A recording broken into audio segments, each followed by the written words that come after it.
New wheels of change keep rolling, e-bikes and scooters flowing. Active minds and hearts are growing. Together we keep going. Together we keep going. Hey learner, ready for another deep dive? Ever find yourself turning into like your kid's go-to bike mechanic? Today, we're going to shift gears a bit. We're checking out new wheels of change.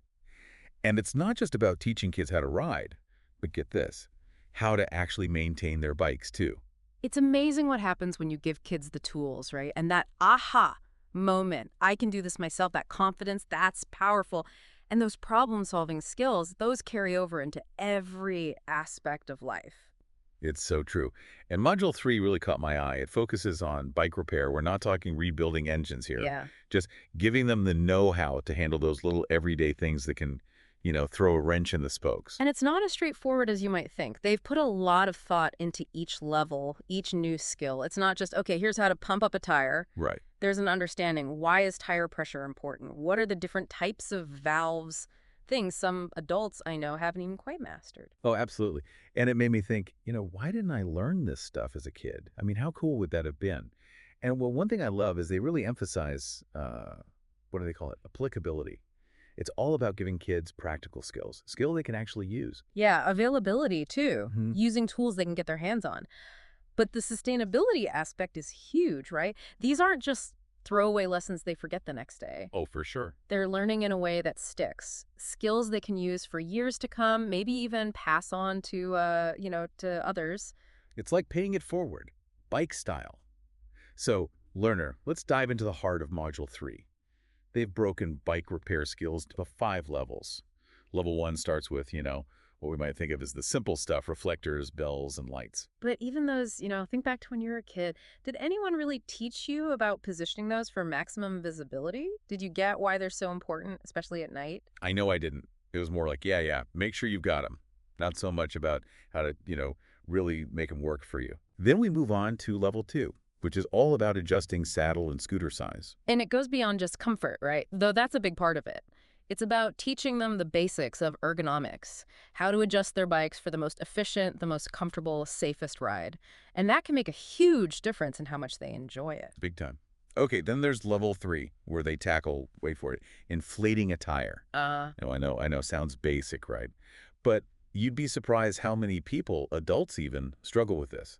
So they learn how to check tire pressure, choose the right pump, and they get into the weeds, like with the different types of valves, French valves, Schrader valves, like what you see on cars. I was just thinking that, the car ones. Right. And then, of course, the Dunlop, which people often just call the bike valve.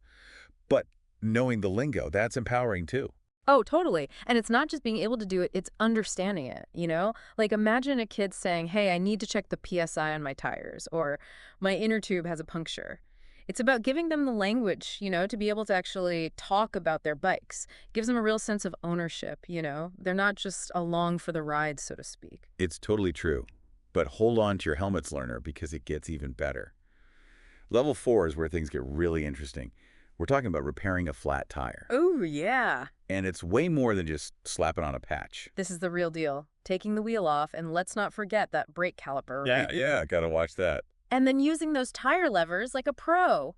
Finding that pesky puncture, patching it up. It's all there. You know what I love about this part? The curriculum really emphasizes, not rushing the process. It's so important. It's all about encouraging the kids to slow down, be methodical, and, actually get it right. Building those good habits early on, right? Exactly. Talk about patience and attention to detail. And think about it, that feeling when they fix that flat themselves. Instead of having to walk the bike all the way home. Oh, I can only imagine, yeah. That's a life skill right there. Talk about a confidence boost. Seriously. And then, the grand finale. Level 5, Ooh, tackling the rear wheel. And learner, you know what that means. It's chain gang time. The chain. Which, let's be honest, can be a little intimidating, even for, let's say, experienced cyclists. You said it.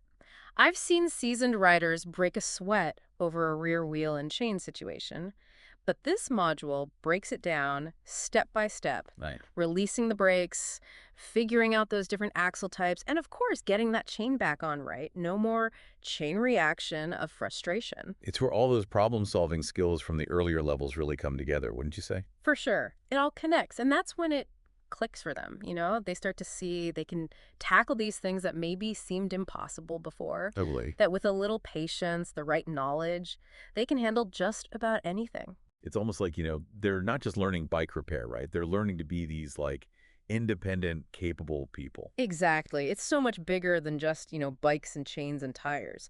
This new wheels of change thing, it's about giving them these essential life skills, stuff they can take with them anywhere. It makes you wonder why we don't see this kind of like practical knowledge more often, in our schools and our communities. Right. Imagine a whole generation of kids growing up with the confidence to, I don't know, just tackle problems head on, whether it's fixing a flat or like troubleshooting some tech issue. Yeah. The possibilities are kind of endless. Totally. So, learner, we've covered a lot of ground here. What's sticking with you from Module 3? What kind of impact do you think this hands-on approach to learning could have? I mean, not just on kids, but maybe on all of us. We'd love to hear your thoughts because these conversations, they don't have to end here. Keep those wheels turning, learner. New wheels of change keep rolling, e-bikes and scooters flowing, active minds and hearts are growing, together we keep going, together we keep going.